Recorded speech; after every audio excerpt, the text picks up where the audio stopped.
Ennesimo fine settimana tragico nei luoghi di lavoro del Veneto, a partire da Rovigo, dove sono morti un operaio e un camionista, e poi a Chioggia, nella giornata di ieri, il titolare di un campeggio è morto travolto da una palma. Questo è Sveglia Veneto, il primo podcast dedicato all'informazione vista da nord-est. Io sono Jack Calcetto, oggi è lunedì 30 maggio 2022. La prima notizia del giorno riguarda gli infortuni sul lavoro. Maglia nera per la provincia di Rovigo, che resta la prima provincia in Veneto per il rapporto tra occupati e infortuni fatali, oltre il triplo della media della regione. Leggiamo sul Gazzettino di Rovigo di oggi. Nel fine settimana, appunto, un operaio e un camionista deceduti nell'arco di 48 ore, 4 i morti in occasione di lavoro da inizio anno. È allarme sicurezza in Polesine. Il report dell'osservatorio Vega pone la provincia di Rovigo prima in Veneto per l'incidenza di infortuni sul numero degli occupati, e quindi ancora maglia nera. Giuseppe Fatalino, 42 anni, stava montando un'insegna su un capannone a Portoviro quando è caduto nel vuoto, un volo che gli è costato la vita. E poi Thomas Casarolli aveva solo 31 anni, era di Fratta Polesine ed era alla guida di uno dei suoi camion quando si è scontrato con un altro tir in provincia di Parma. 2 lavoratori morti, appunto, a meno di 48 ore di distanza. Ieri mattina invece a Sottomarina di Chioggia, travolto dalla palma, da una palma piegata dal vento, è morto il titolare dello Stella Maris. Gianluca Fasolina aveva 52 anni, assieme a un dipendente e con una ruspa a noleggio stava cercando di sistemare l'albero che si era piegato e metterlo in sicurezza. Lo ricorda noi quotidiani del gruppo Gedi, la Nuova Venezia. Sono stati messi i sigilli al mezzo, la ruspa che stava utilizzando Fasolin, e anche all'albero caduto la palma che si è rivelata fatale. Fasolin lascia la moglie Marilisa e 2 figli. Naturalmente c'è il cordoglio di amici e colleghi sulle pagine della Nuova Venezia. Perdiamo una persona che avrebbe dato molto al turismo balneare, dice Giorgio Bellemo di Ascot, quindi il ricordo delle categorie. Il fratello non si dà pace, leggiamo sempre sulla Nuova Venezia, era un vulcano di idee, è una sciagura inspiegabile. Sotto shock il dipendente che era assieme a lui, piange, non può parlare. E c'è anche il racconto della scommessa vinta di Fasolin, un sogno diventato realtà, costruire un'oasi di lusso e relax in quella spiaggia sottomarina dove il nuovissimo stabilimento balneare Stella Maris aveva aperto i battenti da pochi giorni. Insomma, 3 tragedie sul lavoro, 3 infortuni mortali, una strage che non ha limiti, non ha confini e prosegue nei luoghi di lavoro del Veneto. Anche il Gazzettino naturalmente parla della tragedia in spiaggia a Chioggia. La corda della gru si spezza, travolto e ucciso da una palma. Chioggia di prima mattina, l'imprenditore Gianluca Fasolin era al lavoro nello stabilimento di Sottomarina, con 2 collaboratori voleva mettere in sicurezza l'albero che si era inclinato dopo il maltempo di sabato. Questo il titolo. Mentre cercavano di raddrizzarla, la palma è precipitata sul 52enne, colpito in pieno. Tantissimi i messaggi di cordoglio, e c'è anche uno specchietto a cura di Diego Degan che racconta la storia di Fasolin, 52 anni, appunto vittima dell'incidente. Dalla siderurgia all'edilizia era ora lo Stella Maris la sua nuova scommessa, una vita di lavoro per Fasolin, che stava trasformando il sito balneare secondo le sue idee. Tra pochi giorni ci sarebbe stata l'inaugurazione. Voltiamo pagina e parliamo di sanità. una notizia che arriva da Terrazzo nel Veronese.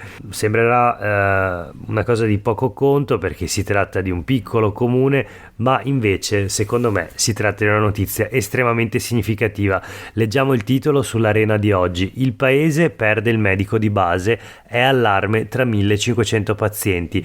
Dopo la morte del dottor Tarallo a causa del Covid si sono succeduti 3 professionisti. Il sindaco dice: da 2 mesi sto facendo di tutto per trovare con l'ULSS 9 Scaligera una soluzione. Ebbene, cosa succede? Muore il medico di base e da questa mattina 1500 residenti di Terrazzo nel Veronese si ritroveranno senza appunto più medico di famiglia. Succede a poco più di un anno dalla scomparsa del medico, il compianto dottor Tarallo, morto il 17 gennaio 2021 dopo 2 mesi di Covid.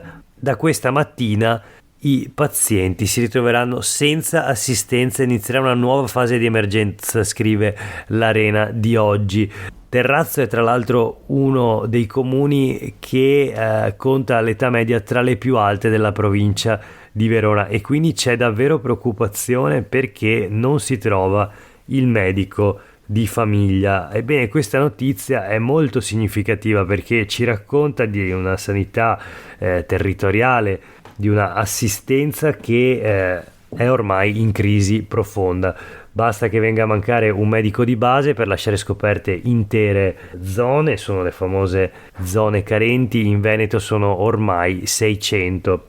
Il risultato della cattiva programmazione fatta nei passati anni, con tutta probabilità, e la conseguenza è questa, cioè quella di buchi lasciati nell'assistenza territoriale, cittadini, pazienti ai quali viene a mancare un punto di riferimento, il primo e fondamentale per l'accesso alle cure e all'assistenza sanitaria. Voltiamo pagina. A Mestre una manifestazione lanciata dalla comunità bengalese, in marcia circa 500 cittadini di origine bengalese in corteo appunto per le strade di Mestre per farsi ascoltare e chiedere insieme una città più sicura ma soprattutto più vivibile. Un'iniziativa che è nata dopo l'ennesimo episodio violento durante il quale un commerciante, appunto di origine bengalese, è stato accoltellato davanti al suo negozio in via Piave.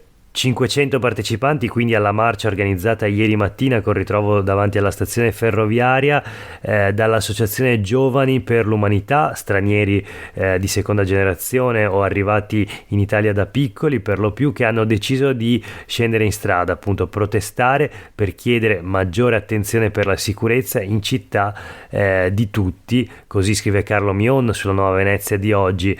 Chiedono di essere ascoltati quando fanno proposte per rendere vivibile il quartiere Piave, un quartiere dove i cittadini di origine bengalese rappresentano la maggioranza di chi ci abita o ci lavora. Quindi non solo una marcia di protesta ma anche di proposta, è la dimostrazione che la città è viva e non subisce soltanto. La manifestazione è un chiaro segno di risveglio, ora è importante che le istituzioni colgano il segnale, che ha un significato ancora maggiore considerato che a organizzare il corteo sono stati i ragazzi bengalesi.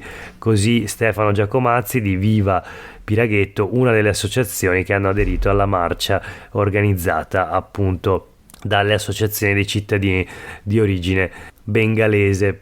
Moltissimi giovani e tante le proposte per rilanciare Mestre. Vedremo se il comune saprà ascoltare e mettersi in ascolto di tutti questi giovani. Proseguiamo e chiudiamo anzi con 2 notizie flash, una che arriva dal CAI, il Club Alpino Italiano, elezioni con polemiche per la presidenza nazionale, Carrer sconfitto e poi si dimette il Veneto fuori dai vertici del CAI. Cosa è successo? L'attuale, anzi ormai non più, vicepresidente del CAI, Club Alpino Italiano, Francesco Carrer di San Donà di Piave, si era candidato alla presidenza nazionale del CAI, ma è stato battuto da Montani, un lombardo, per pochissimi voti, è finita 452 a 445, e Carrer come reazione si è dimesso dalla vicepresidenza. Insomma, una elezione frizzantina, non senza polemiche, e quindi il Veneto resta fuori dai vertici del club alpino italiano. L'ultima notizia di oggi riguarda delle nomine, in questo caso nomine effettuate da Papa Francesco. Leggiamo la notizia sul Gazzettino di oggi: Bergoglio 122 cardinali e Venezia sempre esclusa. Il pontefice crea 21 nuove porpore, di cui 5 italiane, ma Moraglia, il vescovo che poi in realtà si chiama patriarca di Venezia, ancora non c'è tra i porporati.